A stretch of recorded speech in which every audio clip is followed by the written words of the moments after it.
Students, कैसे हैं आप सब ना। आई होप आप सब अपने घरों में सुरक्षित होंगे और अपनी अपनी पढ़ाई कर रहे होंगे, है ना। आज की इस वीडियो में मैं अंजना कश्यप आपका स्वागत करती हूँ। हम पढ़ रहे हैं संस्कृत क्लास 8 षष्ठ पाठ 6 पाठ स्वामी विवेकानंद। इस पाठ में हम स्वामी विवेकानंद के बारे में पढ़ेंगे। तो आइए हम स्टार्ट करते हैं। बहुजन हिताय बहुजन सुखाय इत्यस्मिन् कार्ये संलग्नस्य स्वामी विवेकानन्दस्य बाल्यकालस्य नाम नरेंद्रनाथः आसीत्।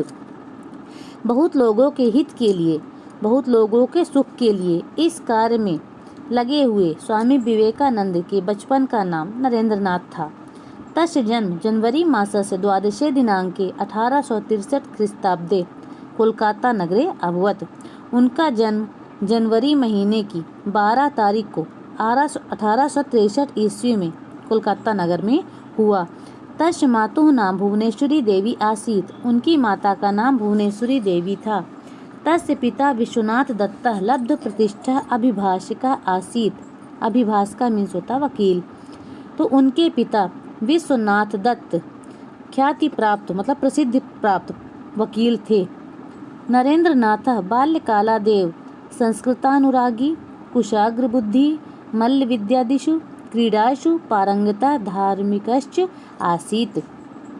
नरेंद्रनाथ बचपन से ही संस्कृत के प्रेमी, तीव्र बुद्धि वाले, मल्ल विद्या मल्ल मतलब होता कुश्ती, मल्ल आदि विद्या खेलों में पारंगत और धार्मिक थे। तस्मिन् काले रामकृष्ण परमहंसः अद्वितीयाध्यात्मिक ज्ञान पुंजस्य स्रोतः आसीत्। उस समय रामकृष्ण परमहंस अद्वितीय आध्यात्मिक ज्ञान पुंज के स्रोत थे। अद्वितीय मतलब जिसके समान कोई दूसरा ना हो। तस्य प्रभावेण प्रभावितः नरेंद्रनाथः तस्मादेव परिव्राजक दीक्षां प्राप्नोत्। उनके प्रभाव से प्रभावित नरेंद्रनाथ ने उनसे ही सन्यास की दीक्षा प्राप्त की। दीक्षानंतरम स स्वामी विवेकानंद इति नामना प्रसिद्धो अभवत्। दीक्षा के बाद वह स्वामी विवेकानंद के नाम से प्रसिद्ध हुए। ततः सः स्वकीय ज्ञान दीप्त्या सदुपदेशैः जनान् अध्यात्म परायणं करोत्।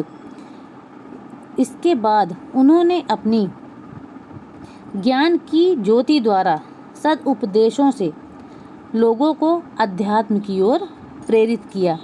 तस्यावधारणा आसीत् यत् प्रेम्णा सत्येन पराक्रमेण च कार्याणि सिद्ध्यन्ति।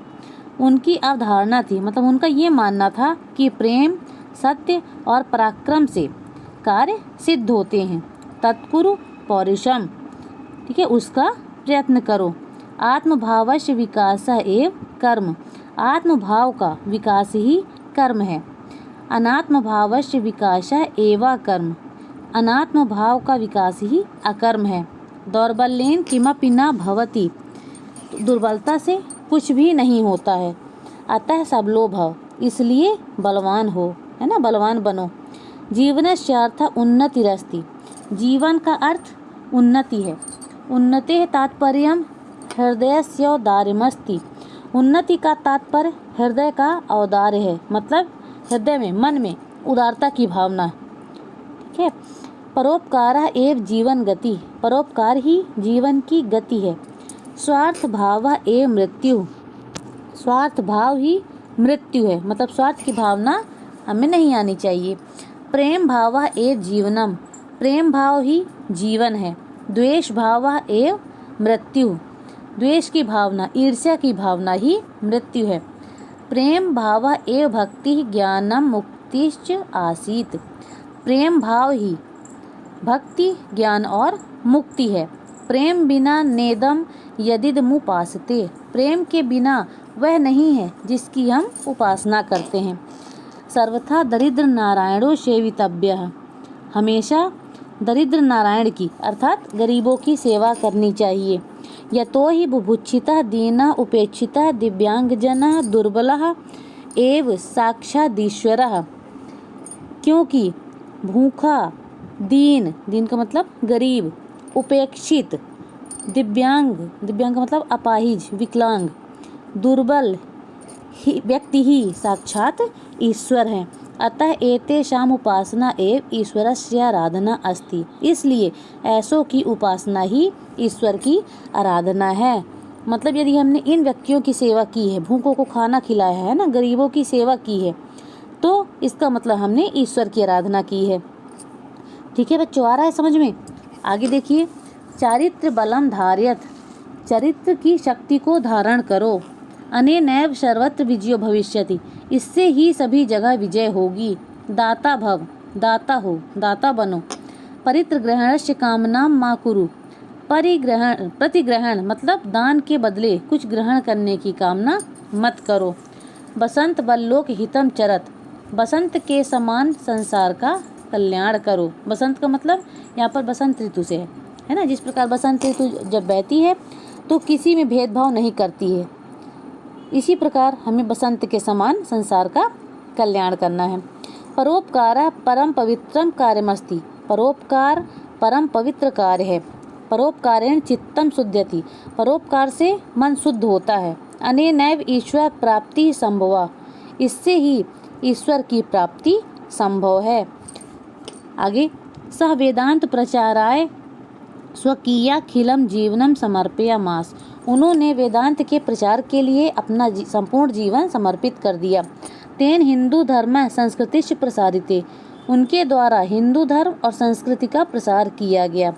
सह न केवलम परिव्राजकः अपितु परोपकारी दाता लोकसेवका महान देशभक्तश्च आसीत्, वह न केवल सन्यासी बल्कि परोपकारी, दाता, लोक सेवक और महान देशभक्त थे।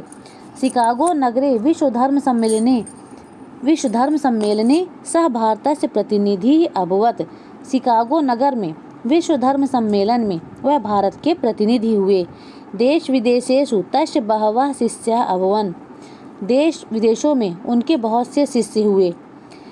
आंग्ल देशीय कुमारी नोबल या अनंतरम भगिनी निवेदिता इति नाम्ना प्रसिद्धा, तस्य प्रिया शिष्या अभवत्। ठीक है, तो देश विदेशों में उनके बहुत से शिष्य हुए। आंग्ल देशीय मतलब इंग्लैंड देश की कुमारी नोबल, जो बाद में बहन निवेदिता के नाम से प्रसिद्ध हुई, उनकी प्रिय शिष्या हुई। ठीक है, सह यूनाम कृते विशिष्ट प्रेरका पथ प्रदर्शकाश्चासीत्। ठीक है, वह युवाओं के लिए विशेष प्रेरक और पथ प्रदर्शक थे, मतलब मार्ग दिखाने वाले थे। ठीक है, भारतीय स्वतंत्रता संग्रामे अपि तस्य ऊर्जस्वलानि भाषणानि स्वाधीनता सैनिकानां कृते प्रेरणास्पदानि। तो भारतीय स्वतंत्रता संग्राम में भी उनके तेजस्वी भाषण स्वाधीनता के सैनिकों के लिए प्रेरणादायक थे, प्रेरणा देने वाले थे। उत्तिष्ठत जाग्रत प्राप्य वरान् निबोधत इत्युपनिषदः ध्येयवाक्यं सह जीवने आधारयत। उठो, जागो और श्रेष्ठ को पाकर उनसे ज्ञान प्राप्त करो। ठीक है, इस उपनिषद के ध्येय वाक्य को उन्होंने अपने जीवन में धारण किया। अहर्निशम ब्रह्म कर्म साधनां साध्यमानः एव जुलाई मासस्य चतुर्थे दिनांके 1902 ख्रीस्ताब्दे सह ब्रह्मलीनो जाता।